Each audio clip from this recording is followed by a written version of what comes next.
In terms of this project, I think a big eye-opener for me in my part of my story is high school.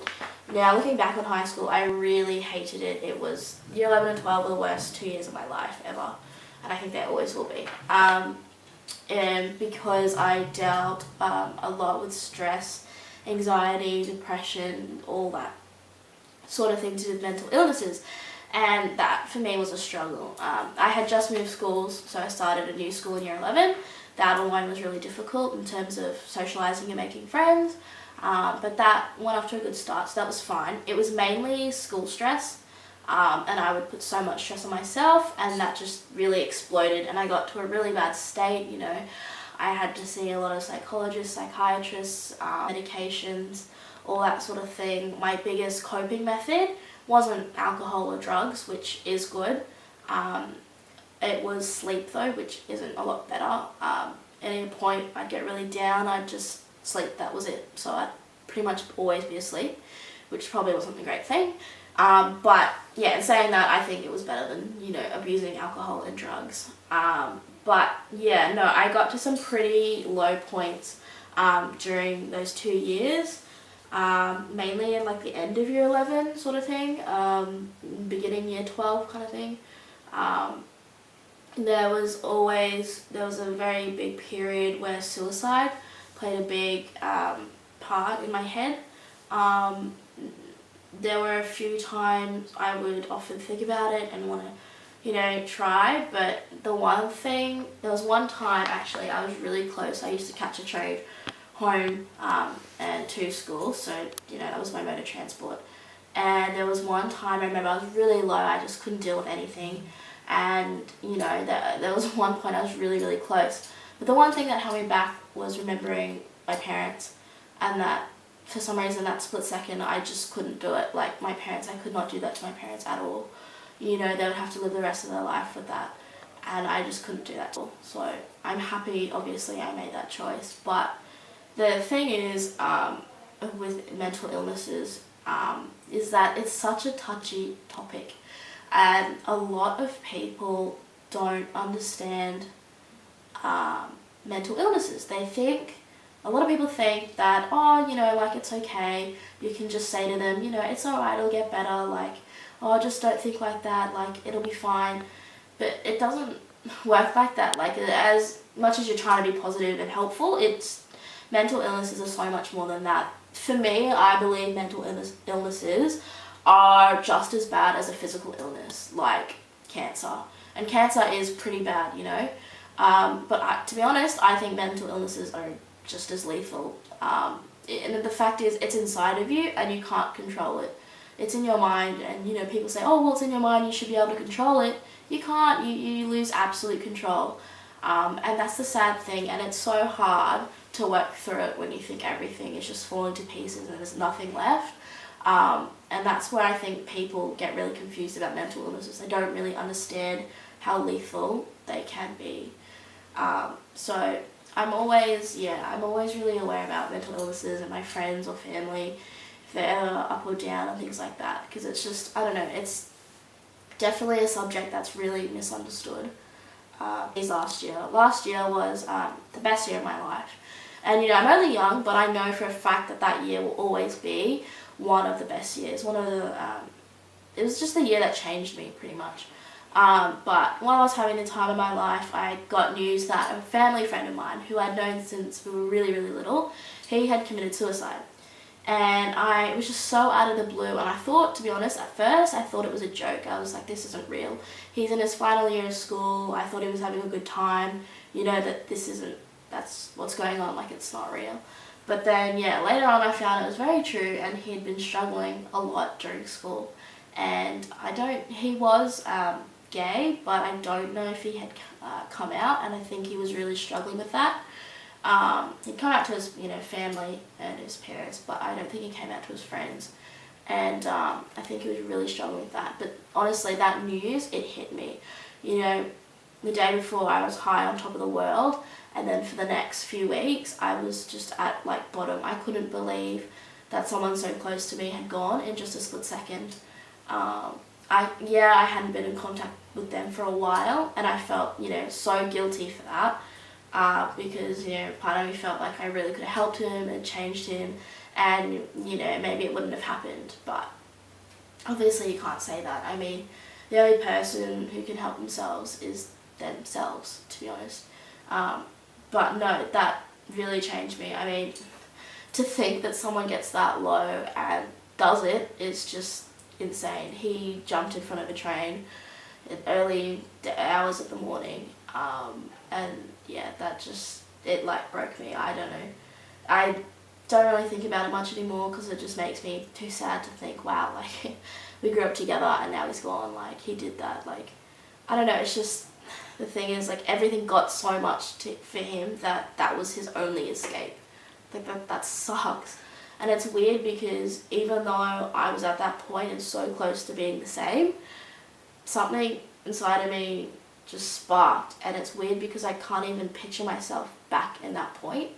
Like, I've gotten a lot better now and I'm genuinely pretty happy. And so for me, it's just so hard to picture someone being that miserable. But no, like, in all, I don't know, mental illnesses, yeah, they're so common and they will play a big role in people's lives, but people just don't understand how lethal and serious they are. You know, obviously it was a bad time going through it all, but I'm grateful I did because it's taught me so much. I've learned so much, I've changed, I've grown, I'm a completely different person, to be honest.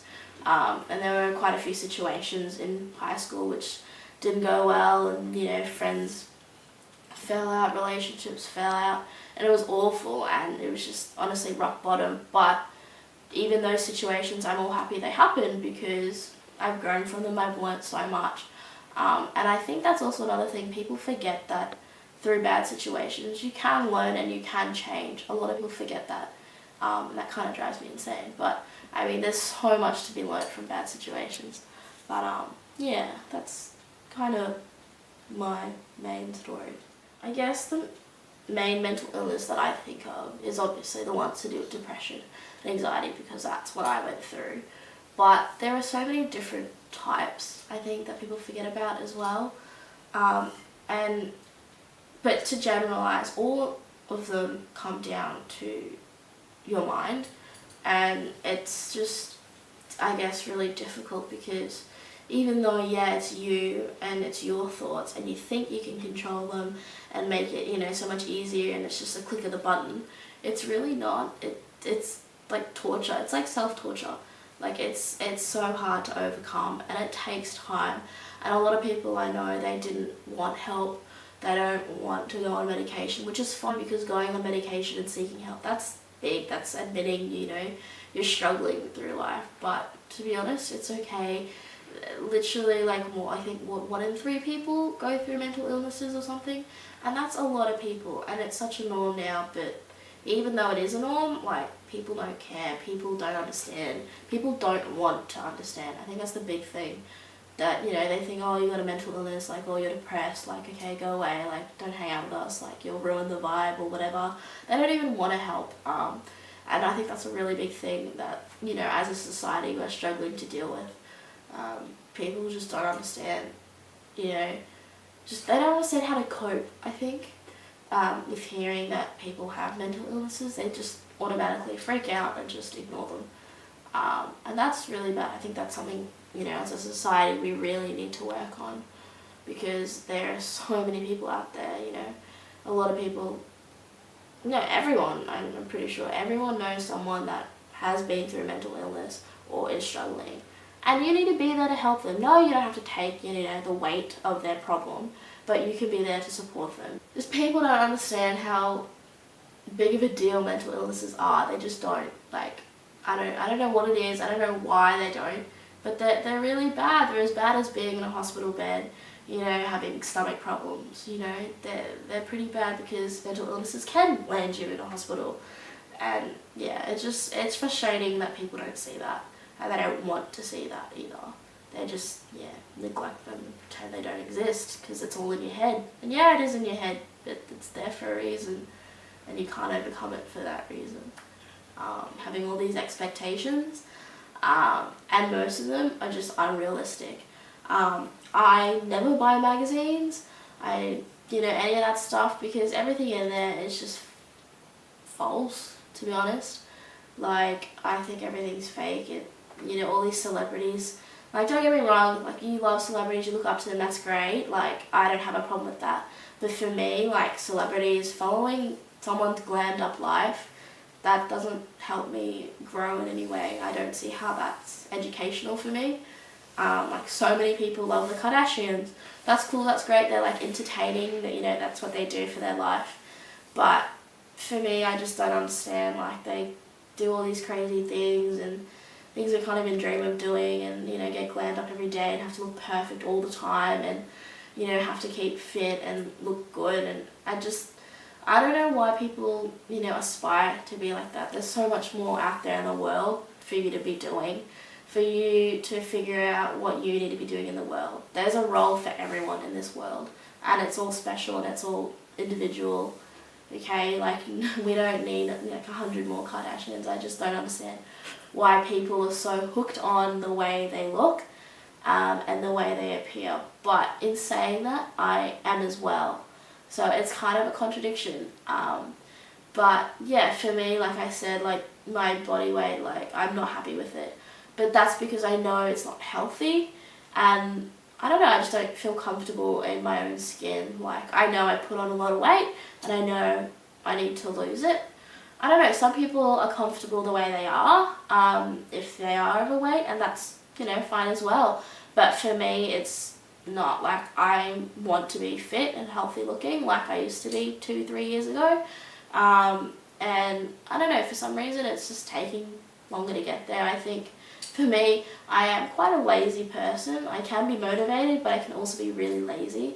Like, in saying that, like, I'm motivated to go to the gym, like, all day, every day, but then again, my diet is something I'm just not motivated to do. Living in my own skin, it's kind of difficult, but the thing is, I want to look good for me, not for other people to look at or to look like someone else. It's for me, and it's like for what makes me feel good, in terms of like my appearance and like skin and like clothes and what I wear.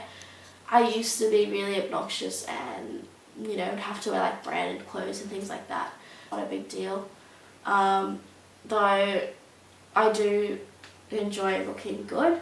It makes me feel good about myself. I'm heavily into like makeup and things like that.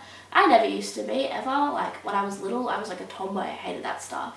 For some reason now I enjoy it. Like, it makes me feel good. I don't really know why it does, because it's not who I really am, underneath. But I guess it's just the appearance. And it's weird, because in saying that about the Kardashians, like, I don't know why, girls want to look like that and live like that every day and trying to keep up an appearance, and saying that I would do that with makeup though. So it is a contradiction, and I don't know why I feel that way.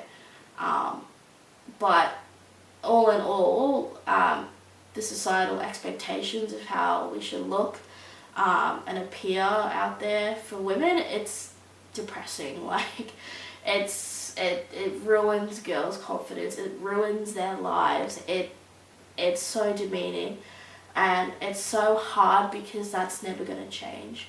But people need to understand how, for some girls it is important. It's not stressed enough that you need to be okay with who you are.